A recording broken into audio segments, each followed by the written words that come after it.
बिस्मिल्लाहिर्रहमानिर्रहीम, अस्सलाम वालेकुम। आप उसामा गाजी यूट्यूब चैनल देख रहे हैं। ब्रेकिंग न्यूज़ है और ये ब्रेकिंग न्यूज़ शरीफ ख़ानदान के लिए, मरीम नवाज साहिबा के लिए, नवाज शरीफ के लिए भी ब्रेकिंग हार्ट न्यूज़ है, यानी हार्ट ब्रेकिंग न्यूज़ है उनके लिए, क्योंकि लंदन से बहुत ही बुरी खबर, बरतानवी हुकूमत की तरफ से बहुत ही बुरी खबर आ गई है मियाँ नवाज शरीफ के लिए और उनके ख़ानदान के लिए। उन पर मैं समझता हूँ कि मुसीबत का पहाड़ है।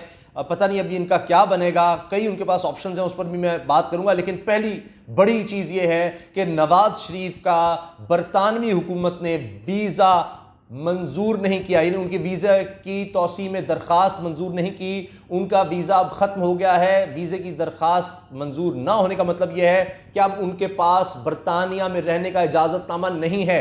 बरतानिया के होम डिपार्टमेंट ने नवाज शरीफ को, साबिक वज़ीर आज़म पाकिस्तान नवाज शरीफ को वीज़ा देने से इनकार कर दिया है, वीज़े में तौसी देने से इनकार कर दिया है। यानी अब बरतानिया कह रहा है कि नवाज शरीफ बरतानिया में मज़ीद नहीं रह सकते।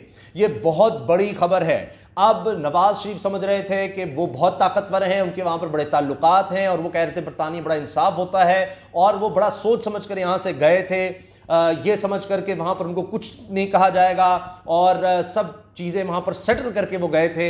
लेकिन एक तरफ शेख रशीद कह चुके थे कि जी मैं बेबस हूँ, मैं नहीं नवाज शरीफ को ला सकता, और अभी एक दिन पहले उन्होंने ये कहा और आज ये खबर आ गई है कि नवाज शरीफ के वीज़े में तौसी की दरख्वास्त बरतानिया के होम डिपार्टमेंट ने मंजूर नहीं की, रद्द कर दी है। अब सिर्फ चंद दिन हैं नवाज शरीफ के पास बरतानिया को छोड़ने के लिए, सिर्फ चंद दिन।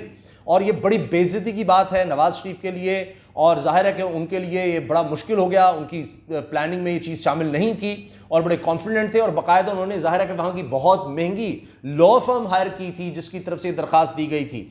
और ये दरख्वास्त मनसूख या मंजूर होने ना होने का मतलब ये है कि नवाज शरीफ अब फंस गए हैं, उनके पास अब ऑप्शंस बहुत कम हैं। एतजाज़ एहसन अभी मैं देख रहा था, प्रोग्राम में थे एयर बैक आशिफ बासी साहब के प्रोग्राम में, और उसमें उन्होंने कहा है कि हो सकता है कि भारत, जी हाँ एतजाज़ एहसन के अल्फाज हैं कि भारत हो सकता है कि नवाज शरीफ से कहे कि वो भारत में आ जाएं, यहाँ आकर रह लें भारत में। ये एक अजीब व गरीब बात है क्योंकि ये ऑप्शंस हैं। कहा जा रहा है कि अभी भी नवाज शरीफ के पास कुछ ऑप्शंस हैं, या तो वो किसी और मुल्क जा सकते हैं। अब ज़्यादातर सऊदी अरब, कतर की तरफ इस हवाले से देखा जाता है कि वो इन मुल्कों का रुख कर सकते हैं, और वो मुल्क अगर उनको लेना चाहें तो नवाज शरीफ वहाँ पर चले जाएं। तकरीबन 10 दिन का भी मैं देख रहा हूँ कि 10 दिन सिर्फ उनके पास रह गए हैं, और इससे पहले पाकिस्तान की तरफ से उनका जो पासपोर्ट है वो पहले ही यानी मनसूख हो चुका है। मनसूख इस तरह कि उसकी तजदीद नहीं की गई, वो एक्सपायर हो गया, तो उसके बाद उसमें उनको नया पासपोर्ट नहीं दिया गया। शेख रशीद कह चुके हैं कि नवाज शरीफ पाकिस्तान आए तो उनको हम पूरी तरह से सिक्योरिटी देंगे, फौजी सिक्योरिटी देंगे, रेंजर्स की सिक्योरिटी देंगे।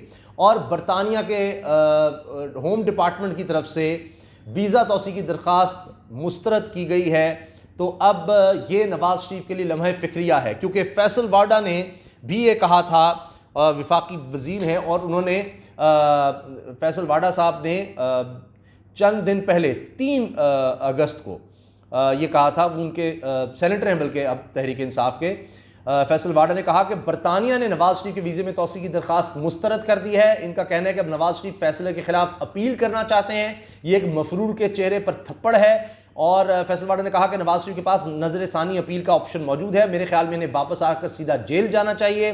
फैसल वाडा ने कहा कि शर्म की बात है, इस मुल्क का साबिक वज़ीर आज़म मफरूर है, हो सकता है मियाँ साहब किसी छोटे मुल्क निकल जाएं। फैसल वाडा ने 3 अगस्त को ट्वीट किया था कि बरतानिया की तरफ से बीमारी का बहाना करके मुल्क से भागने वाले भगोड़े नवाज शरीफ का वीज़ा कैंसिल किया जा रहा है, मुजरिम अपील में जाना चाहता है। अब हुआ ये कि इससे पहले वज़ीर आज़म थे जब नवाज शरीफ साहब, तो उस वक्त इनको हटाया गया अदालत के अहकामात पर। तो साबिक वज़ीर आज़म को फिर ये हुआ कि जनाब जेल भी खानी पड़ी जब इनके खिलाफ फैसला आ गया। फिर ये कि जी अदालत गए इलाज के लिए, और इनको फिर नवंबर 2019 में इलाज की गर्ज से लंदन जाने की इजाज़त दी गई। और फिर नवाज शरीफ ने क्या किया कि नवंबर 2020 को तिब्बी बुनियादों पर वीज़े की मियाद बढ़ाने के लिए बरतानवी लॉ फर्म की वसातत से दरख्वास्त दायर की थी, और फिर ये दरख्वास्त जो है अब जिस तरह खबर आई कि वो मुस्तरद हो गई है। तो नवाज शरीफ गए थे इलाज के लिए। एक तो इसका मतलब ये है कि नवाज शरीफ ने चूँकि वहाँ पर कोई इलाज नहीं करवाया, और बरतानिया को लगता है कि इनकी सेहत अब ठीक है, या यहाँ तो इलाज ही नहीं करवाया, इन्होंने वहाँ भी झूठ बोला है, कोई इनके पास सबूत नहीं है कि एक दिन भी ये कहीं हॉस्पिटल में दाखिल हुए हों, तो अब तक इनका कोई इलाज ही नहीं हो सका। फिर ये बहाना बनाते हैं कि जी वबा है, वबा सिर्फ इनके लिए नहीं, उसके बाद जब से 2-3-2.5 साल हो गए हैं तो कोई ऑपरेशन बंद हो गए हैं, हर तरह के ऑपरेशन क्या बरतानिया में बंद हो गए हैं, किसी के ऑपरेशन नहीं कर रहे, यानी लोगों को मरने दिया जा रहा है जो हार्ट पेशेंट हैं, जो इस तरह की बीमारी जिनकी जान को खतरा था नवाज शरीफ की, जिनके प्लेटलेट्स इतने गिर रहे थे। बहरहाल ये चले गए और वफाकी हुकूमत जो है वो कहती रही अदालत में कि जी को 7 अरब रुपये की गारंटी ये दें। शहबाज शरीफ ने इनकी गारंटी दी थी।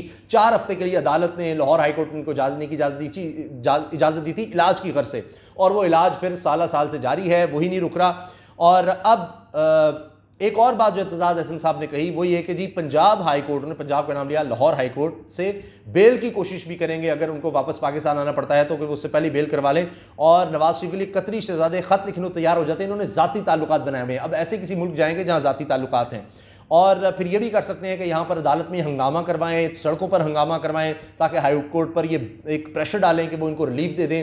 अगर इनको पाकिस्तान आना पड़ता है तो फिर उसके आने से पहले ये कोई रिलीफ ले लें कि भाई मुझे जेल ना भेजा जाए।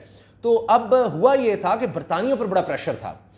उनकी अपनी तंजीमें, इंसानी हकूक़ तंजीमें, सहाफ़ती तंजीमें कह रही थी कि बरतानिया जन्नत बन चुका है दुनिया के जो बड़े चोर लुटेरे डाकू हैं उनके लिए, यानी जो हुकूमतों में रहते हैं और उसके बाद लूट के पैसा बरतानिया और यूरोप में ले आते हैं। यूरोप ने भी कानून पास किया है कि जिसके तहत वो ये कहते हैं कि जी इस तरह से जो लोग मुख्तलिफ रियासतों में हुकूमतों में रहते हैं और लूट कर पैसा यूरोप में लाते हैं, इनको रोका जाए। बरतानिया ने भी 5 लोगों पर पाबंदी लगाई, इसीलिए कि कोई किसी मुल्क के सदर का बेटा है, उसका पैसा है और वो यहाँ ला रहा है। तो ये बरतानिया में प्रेशर बढ़ता चला जा रहा था। अब ये अलग बात है कि अब इनके बेटे नवाज शरीफ के बरतानवी शहरी हैं, वहाँ पर उनकी अरबों रुपए की इन्वेस्टमेंट है और अमीर तरीन लोगों में उनका शुमार होता है बरतानिया के, और वहाँ पर उनके बड़े ताल्लुकात हैं। और लेकिन इसके बावजूद अभी ये हुआ है, अब ऑप्शंस जो हैं बड़े लिमिटेड हैं। नवाज शरीफ के पास ऑप्शन ये है, एक तो वो अभी नज़रसानी की दरख्वास्त ज़ाहिर देंगे दोबारा होम डिपार्टमेंट को कि जी ये आपने जो दरख्वास्त मेरी नहीं मंजूर की, इसको मंजूर किया जाए। दोबारा वो जाएंगे कि जी मैं बहुत बीमार हूँ, ये वो, और ये भी हो सकता है वो कहें कि पाकिस्तान में मेरी जान को ख़तरा है, नए वो उसमें बहाने बना सकते हैं। बहरहाल अब उसके बाद फिर अगर दरखास्त रद्द होती है फिर ये अदालतों में जाएंगे। तो इनको बरतानिया की अदालतें बहुत ज़्यादा वैसे तो कहते हैं पसंद है, वही अदालतें जिन्होंने इनके खिलाफ एक दफ़ा जिसमें हुदैबिया पेपर मिल केस भी है, वो पाकिस्तान में तो बंद हो गया, लेकिन वहाँ पर उसमें इनके खिलाफ फैसला आया था। तो इन्होंने फिर ये एवनफील्ड फ्लैट्स ये वहाँ पर गिरवी रखे हुए थे और इन्हीं को छुड़ाने के लिए फिर उन्होंने वहाँ पर पैसा भी दिया था। और वो हुदैबिया केस में भी ये नज़र आता है कि यहाँ से फिर पैसा और बड़ा पैसा वहाँ पर डॉलर्स दिए गए थे, जिन्होंने वहाँ पर गिरवी रख कर वो फ्लैट्स जिनमें आज ये रह रहे हैं वो छुड़वाए थे। तो बहरहाल तो बरतानिया की अदालतों पर अब है, उनके रहमो करम पर ही होंगे और अपनी ज़ाहिर पूरी कोशिश कर रहे होंगे, लेकिन ऑप्शन इनके पास लिमिटेड होते चले जा रहे हैं। और लगता यह है कि अब एक दफ़ा फिर कहा यह जाएगा कि जी ये तहरीक इंसाफ की हुकूमत बड़ी खुश हो रही है, लेकिन नवाज शरीफ को कोई मसला नहीं होगा, और लेकिन ये बरतानिया के खिलाफ ज़्यादा बात नहीं करेंगे। और अब अजीब बात ये मैं देख रहा था कि लिखा जा रहा था कि जी मुल्क छोड़ने का इनको कहा जाएगा अब चंद दिन के अंदर। तो वो मुल्क जिसमें ये पनाह के लिए गए थे, तो अब क्या ये जिसको अपना मुल्क कहते हैं पाकिस्तान, वहाँ आना चाहेंगे या किसी और मुल्क जाएंगे, ये बहुत बड़ा सवाल है। और अब ये इस वक्त सबसे बड़ी खबर बनी हुई है। इस हवाले से जो भी अपडेट होगी इंशाल्लाह कोशिश करेंगे वो भी आपसे शेयर करें। आपकी राय इस बारे में क्या है, कमेंट्स में अपनी राय का इजहार ज़रूर कीजिएगा। अल्लाह हाफ़िज़।